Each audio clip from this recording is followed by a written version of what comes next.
The weight of a secret is often measured by the blood required to keep it.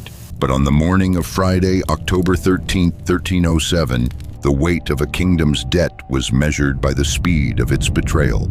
Imagine waking in the pre-dawn chill, hearing the rhythmic thud of iron against oak, and realizing that the crown you served for 2 centuries has just signed your death warrant. This was not a clash of armies on a sun-drenched battlefield. It was a silent, clinical erasure. Before the first light of dawn could touch the Gothic spires of Paris, thousands of men who believed they were the untouchable pillars of Christendom found themselves staring into the cold, unsympathetic eyes of their captors. It was the birth of a date synonymous with misfortune, orchestrated not by fate, but by the calculated logistics of a desperate king. The sound came first, heavy boots on cobblestone, then the crash of oak doors being smashed open. Knights who had fought in the Holy Land woke to find royal soldiers pointing swords at their throats in their own commanderies. To understand the sheer scale of this collapse, one must look into the shadows of the French court, where King Philip IV, known to history as the Iron King, paced the stone floors of his chambers. Philip was a man of immense ambition, but his coffers were hollow, echoing with the debts of failed wars and administrative overreach. His greatest creditor was the Order of the Poor Knights of the Temple of Solomon, the Knights Templar. By the early 14th century, they were far more than monks with swords. They were the world's first multinational corporation. They managed vast estates, protected the pilgrimage routes to the Holy Land, and operated a financial network so sophisticated that a traveler could deposit gold in London and withdraw it in Jerusalem. When a king owes a debt he cannot pay, the dynamic of power undergoes a violent shift. The protector becomes an obstacle, and the creditor becomes a target. The king was trapped in a financial vice, and the only way out was to destroy the bank. The tension in Paris during those early autumn weeks was a physical presence, thick and suffocating. The evidence Philip and his closest advisor, the ruthless Guillaume de Nogaret, operated with a level of secrecy that bordered on the obsessive. They understood that the Templars were an elite military force. Any leak, any stray whisper in a tavern would allow the order to mobilize its wealth and its steel. To destroy them, Philip needed to do more than fight a war. He needed to execute a masterpiece of timing. Hundreds of sealed messengers moved across the French countryside like ghosts, carrying parchment that contained the fate of the order. These men did not know what they carried. They only knew the penalty for opening the letters before the designated hour. The king was gambling that surprise could overcome 200 years of military prestige. He sat in his study, watching the hourglass, knowing that across his kingdom, the fate of an empire was moving in the pockets of unsuspecting riders. On the evening of October 12th, the Grand Master of the Temple, Jacques de Molay, attended a royal funeral in Paris. He walked alongside King Philip, perhaps even feeling the king's hand on his shoulder in a gesture of shared mourning. There was no indication that the world de Molay had spent his life defending was about to crumble. Yet, even as they walked, the king's agents were moving into position outside every Templar commandery in France.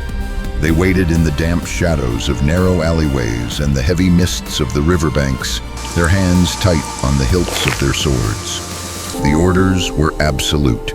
Seize the men, secure the property's values, and find the ledgers. The objective was to decapitate the organization before it could even realize it was under attack.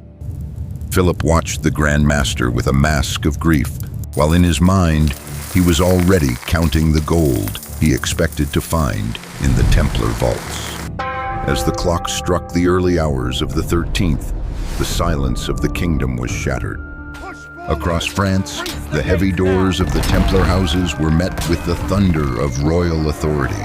There were no long sieges, no grand declarations of war. Instead, there were confused, half-dressed men being led out into the cold morning air, their hands bound by the very administration they had protected.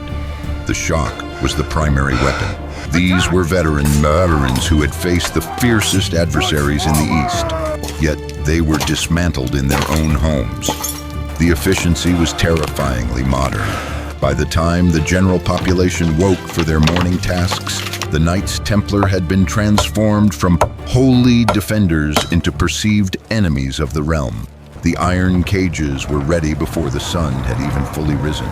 Philip's strategy was not limited to physical capture.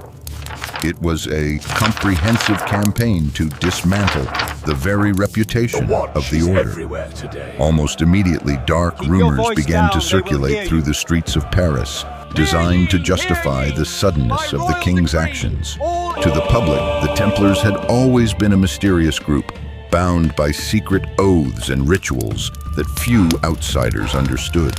Philip exploited this lack of transparency with surgical precision. By casting a shadow of doubt over their private ceremonies, he ensured that the people would not rise in their defense. It was a narrative shift of historical proportions. In the eyes of the law, the Templars were no longer soldiers of the faith. They were a collective that had lost its way, hiding behind a facade of piety while hoarding wealth that the crown desperately needed to protect the people. The initial interrogations were never about seeking truth. They were about confirming a pre-written story. The pressure applied to the captives was immense, designed to break the spirit rather than the body, though the body suffered all the same. These were not the battlefield wounds the knights were trained for, but a psychological and administrative grinding. One by one, under the weight of unrelenting questioning and the isolation of the dungeon, confessions began to emerge. These statements were often contradictory and bizarre, reflecting the extreme duress of the environment. However, for Philip's purposes, the accuracy of the confessions mattered far less than their existence. Each signed parchment was another brick in the wall he was building around the Order's legacy. He needed the world to believe that the knights were not victims of a debt collection scheme, but villains who had betrayed their vows. Yet amidst the chaos of the arrests, something unexpected happened that would haunt the king for years. The primary goal of the raid, the vast legendary treasury of the Templars, seemed to have vanished into thin air. When the king's men breached the vaults of the Paris temple, they did not find the mountains of gold they had expected to clear the royal debt. The ledgers were there, the records of land holdings were present, but the physical wealth was largely missing. This sparked a mystery that has endured for 7 centuries. How could such a massive amount of capital disappear in the face of a coordinated, simultaneous strike? Some historical accounts suggest that the Templars, despite the surprise, had sensed the shifting political winds and had begun moving their assets long before the first door was kicked in. Philip had the men, but the prize that had motivated the betrayal remained out of reach.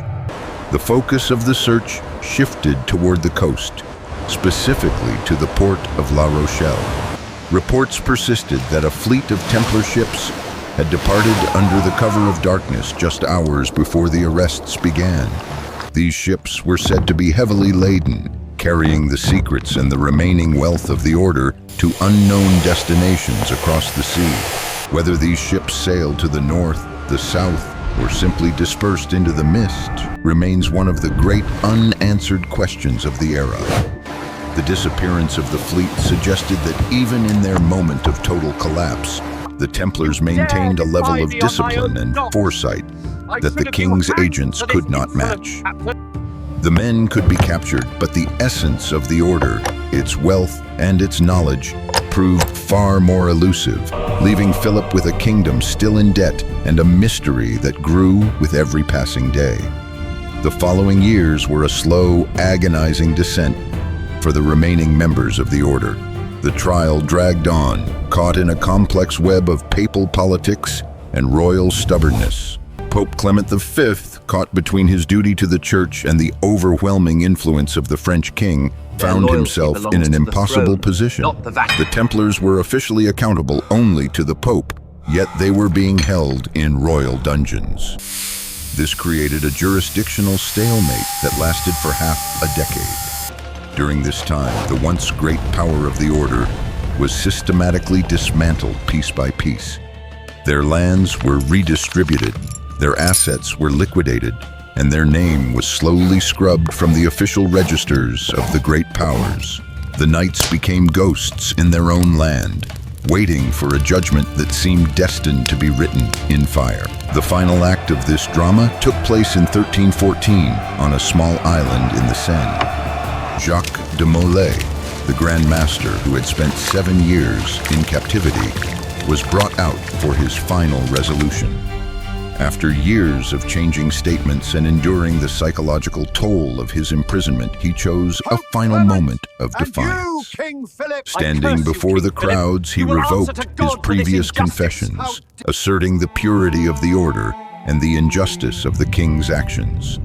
It was a gesture that could not save his life, but it served to cast a long shadow over the house of Capet. As the flames rose around Jacques de Molay, he did not scream in terror.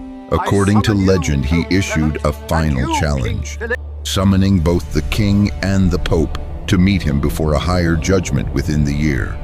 The fire reflected in the eyes of the onlookers a grim end to an order that had once defined the crusading spirit. The aftermath was as chilling as the curse itself. Within months, both Pope Clement V and King Philip IV were dead. The Pope succumbed to a sudden illness, and the King suffered a mysterious stroke during a hunt. To the observers of the time, this sequence of events felt like a cosmic validation of the Grand Master's final words. The sudden downfall of the men who had orchestrated the destruction of the Templars only added to the mystery and the dark allure of the date. Friday the 13th was no longer just a day on the calendar. It had become a mark of historical upheaval, a reminder that even the most powerful institutions can be dismantled in a single night of coordinated action. The Iron King had won his battle against the Knights, but he did not live to enjoy the spoils of his victory. The legacy of that October morning in 1307 extends far beyond the fate of the individual knights. It marked a fundamental shift in the way power was exercised in Europe. It demonstrated that a centralized state, using the tools of bureaucracy, secrecy, and narrative control, could overcome an ancient and autonomous international organization. The Templars were the victims of what many historians consider the first truly modern police action. They were not defeated on a field of honor, but in the chambers of accountants and the offices of royal advisors. The transition from the medieval world of feudal loyalties to the era of absolute royal power was written in the ink of those arrest warrants. It was a cold realization that in the face of state necessity, no service is too great to be forgotten, and no bond is too sacred to be broken. In the centuries that followed, the story of the hunted knights has been obscured by layers of myth and romanticism. We look back at the date and see a dark thriller, a tale of betrayal and hidden treasures. But beneath the legends lies a very real and very grim historical event. It is a story about the fragility of power and the lengths to which a desperate leadership will go to secure its future. The Templars, who for centuries had been the gold standard of reliability and military might, found that in the face of a changing political landscape, their history and their service meant very little. The tragedy of the order is a testament to the fact that when the needs of the state conflict with the rights of the individual or the organization, the outcome is often decided long before the public is ever made aware of the conflict. Today, the sites where these events unfolded still stand as silent witnesses. The location of the Paris Temple is now a bustling urban district, its walls long ago leveled to the ground by those who wished to forget. The port of La Rochelle continues to look out over the Atlantic. The secrets of the missing fleet buried somewhere in the depths of time. The archives of the trial, thousands of pages of testimonies and accusations, sit in the vaults of the Vatican and the national libraries of France, offering a fragmented and often confusing glimpse into the minds of the men who lived through those hours. They speak of a time when the world changed overnight, and when the line between the protector and the predator was blurred until it disappeared entirely. The ink on the parchments has faded, but the resonance of the betrayal remains. The real terror of Friday the 13th, 1307, was not the violence of the arrests, but the realization that security is often an illusion. The Templars went to sleep on the 12th as the most respected and feared men in Christendom. They woke up as fugitives. The conflict between the king's need for control and the order's autonomy reached a breaking point that changed the course of history. It serves as a reminder that the wheels of change often turn in the dark, and that the most significant shifts in the world can happen while the rest of the world is dreaming. The efficiency of the strike proved that no amount of wealth or military power can protect an entity once the narrative of its downfall has been successfully crafted. The shadows of that morning still linger in the way we view power and the suddenness with which it can be reclaimed by those who hold the pen. As we look back at the tragedy of the hunted, we are forced to confront the ambiguity of the past. Were the Templars truly the victims of a royal frame-up, or had their immense power led them toward a path that made their removal inevitable? There are no simple answers, only the cold facts of the arrest records and the enduring silence of the missing gold. The dark thriller of the Templars is a narrative of shadows where the motives of the king and the secrets of the knights remain locked in a perpetual struggle. It is a story that refuses to be buried, rising again with every mention of that ill-fated Friday in October. The fire has long since gone out, but the questions it illuminated remain as sharp as a sword in the moonlight. The events of 1307 remain a powerful example of how a coordinated effort can reshape reality in an instant. The day they were hunted was not just the end of an order, but the birth of a new kind of statecraft, one where information, timing, and the control of the narrative are the ultimate weapons. The legacy of the Templars is not just in the ruins of their castles or the legends of their secrets, but in the very structure of the modern world they helped to finance and, ultimately, were destroyed by. The morning of the 13th remains a chilling testament to the speed at which the mighty can fall and the enduring power of a date that was carved into history by the stroke of a king's pen. The flames had long since died, the ashes had grown cold, but the curse of Jacques de Molay still reverberated over the waters of the Seine, and before a year had passed, both the king and the pope would join him in death. It is a reminder that in the game of power, the hunter and the hunted can switch places in the time it takes for a torch to flicker and die in the dawn.